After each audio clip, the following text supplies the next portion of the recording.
આગળ વાત કરીએ વડોદરા શહેર આવતીકાલે વડાપ્રધાનના ભવ્ય રોડ શો માટે સંપૂર્ણ રીતે સજ્જ થઈ ગયું છે।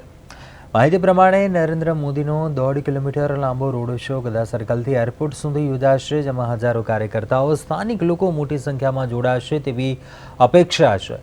ભારતીય જનતા પાર્ટી દ્વારા આ રોડ શો માટે 15 જેટલાથી વધારે સ્ટેજ તૈયાર કરાયા છે, જે કાર્યક્રમને વિશેષ આકર્ષક બનાવશે। ખાસ કરીને પશ્ચિમ બંગાળની સંસ્કૃતિની ઝાંખી રજૂ કરતું થીમ સ્ટેજ મુખ્ય આકર્ષણ બનશે। ભારે ગરમીને ધ્યાનમાં રાખીને આયોજકો દ્વારા પાણી ઓઆરએસની વિશેષ વ્યવસ્થા પણ કરાઈ છે।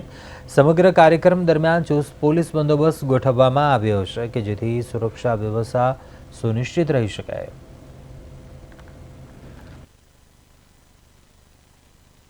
પશ્ચિમ બંગાળની ભવ્ય જીત બાદ ગુજરાતની ધરતી પર અને જેમની કર્મભૂમિ વડોદરા રહી છે એવા દેશના યશસ્વી અને જેમનું વૈશ્વિક નેતૃત્વ સ્વીકાર્ય થયું છે એવા માન્ય નરેન્દ્રભાઈ એ પધારી રહ્યા છે।